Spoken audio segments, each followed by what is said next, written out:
고려 우왕 2년 5월 15일의 날은 밝아오고 있었습니다. 아침 예불이 끝나고 날이 훤히 밝아오자 대중들이 뜰 앞에 모여들기 시작했지요. 그것은 어렵지 않다. 나는 아주 가리라. 바로 전날 여흥군수 황희직과 도안간무 윤인수가 호송관 탁첨의 명령이라면서 목적지인 지금의 밀양 형원사로 가기를 재촉하자 나홍 스님은 이렇게 열반에 드실 것을 예고하는 말씀을 드리니 대중들은 슬픔 속에 큰 스님의 그 예고의 말씀이 과연 들어맞는지 어떤지를 확인이라도 하려는 듯 비상한 관심을 두면서 모여드는 것이었지요.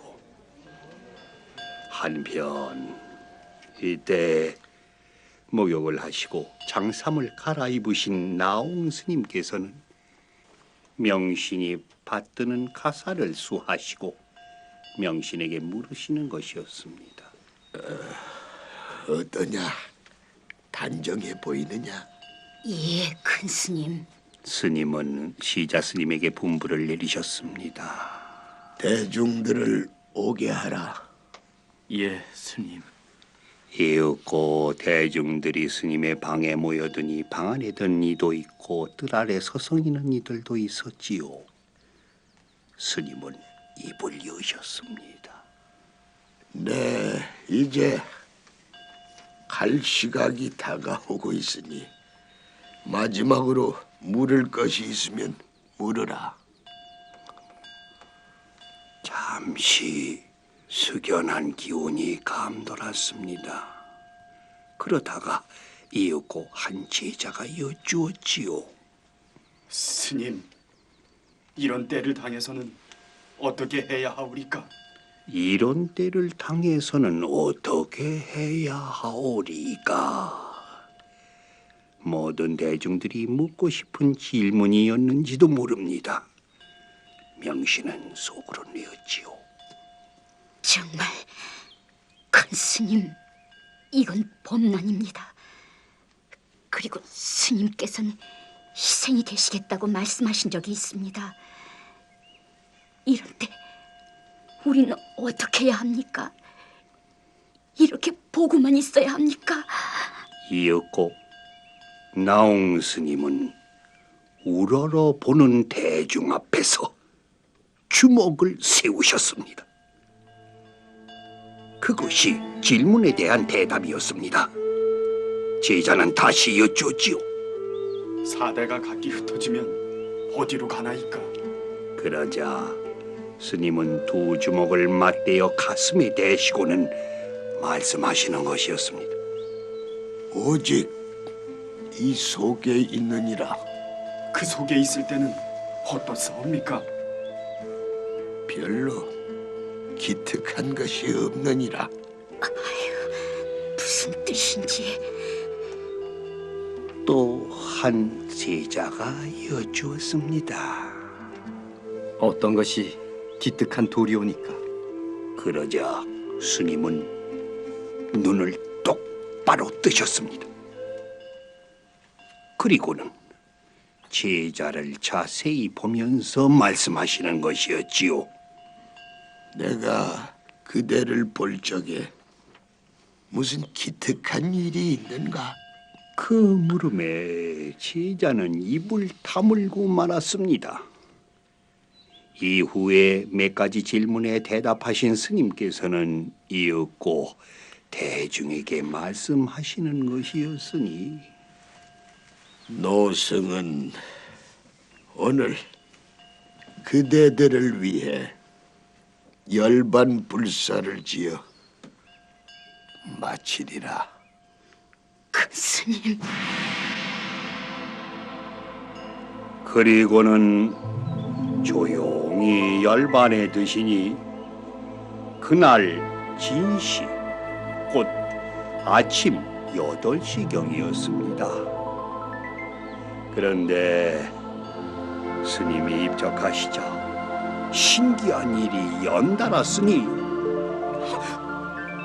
스님의 신세계 여느 때와 조금도 다르지 않습니다. 영군수 황희직과 동안간무 윤인수가 대중들과 함께 스님을 모시고 있었는데 왕사의 인보를 봉하려고 가까이 다가가 보니 스님의 신색이 열반하시기 전과 조금도 다름이 없었다는 것입니다. 그들은 이 사실을 알념사에게 알리고 알념사는 조정에 보고를 올렸지요. 또한 스님이 입적하실 때에 그 고을 사람들은 술렁거리고 있었으니 복미산 꼭대기에 오색 구름이 자욱이 덮여 있었기 때문이었습니다. 뿐이 아니었습니다. 아이, 왜 그래? 왜 그러고 있는 거야? 너도 큰 스님이 입적하셨다고 슬퍼서 그러는구나. 스님이 타시던 흰 말이 사흘 전부터 풀을 먹지 않은 채 머리를 떨구고 슬피 우는 것이었습니다. 스님의 빈소에는 그날부터 사부 대중들이 줄을 이어 찾아와 향을 올렸습니다. 사대부며 부녀자들은 물론이요 천민에 이르기까지 스님을 흠모하던 신도들은 큰 스님의 입적을 못내 아쉬워했지요. 이들의 행렬을 바라보며 명신은 누군가를 간절히 기다리고 있었습니다. 아직 소식을 못 들으신 것일까? 길이 멀어 스님에게는 알려지지 않은 것일까? 스님께서는 혈육이시니 이심전심으로 아실 법도 한데 꿈에라도 나타나셨을 텐데. 명신은 묘연 스님을 기다리고 있는 것이었습니다. 한강가에서 홀로 서서 큰 스님을 보내시던 묘연 스님. 큰 스님께서 열반에 드셨다는 소식을 들으시면 얼마나 허전하실까. 그런데 그날 오후의 일입니다. 한강가에 한 척의 배가 당도하더니 거기에서 한 비구니가 내렸습니다. 묘연 스님이시다. 묘연 스님이 틀림없으시오. 묘연 스님은 서두르지 아니하시고 빈소에 다가오셨습니다. 그리고 이미 오래전에 마음의 준비를 하기라도 했다는 듯 아주 고요한 표정으로 영좌에 분향을 하시더니 꼭 생전에 스님에게 말씀드리듯 말하는 것이었지요. 신임요, 오늘 이 사일에 빈소에 분향하고 예배드리지만서도 앞으로는 언제 어디서나 제가 찾을 적에는 찾아오실 게 아니겠는겨. 이 묘연으로서는 참으로 기꺼운 일이 아닐 수 없어예. 그리고 잠시 침묵을 지키더니 다시 입을 여셨습니다. 오라버니요, 아버님, 어머님 이따금 찾아가 평안하게 해주시소. 분향을 마치고 돌아서는 묘연 스님에게 명신이 다가갔습니다. 스님, 그래. 신임이 입적하셔서 적적하지? 예, 스님. 회자 정리라. 언젠가는 헤어지실 신임이었던 기라. 하지만 이렇게 일찍 떠나실 줄은 몰랐습니다. 제가 좀 더 성장해서 큰 스님을 모시고 싶었습니다. 자식이 부모님께 효도하고 싶으나 기다려주지 않으시듯 스승도 제자가 아무리 받들려 해도 기다려주지 않는 기라. 알고는 있습니다. 하지만 어서 수행을 쌓는 기라.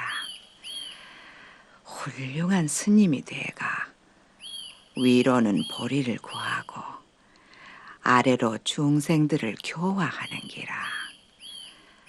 그게 바로 큰 스님의 은혜에 보답하는 길이 아니겠나. 예, 스님. 오는 길에 회암사 원주 스님을 잠깐 만나 뵀는데 명신이 네 말씀하시더라. 큰 스님께서 신신당부하시더라고. 영골 모시고 함께 가는 기라. 예, 스님. 이윽고 타비식이 행해졌습니다. 57년 꿈속의 몸이 오늘의 껍질을 벗고 전혀 자취가 없네.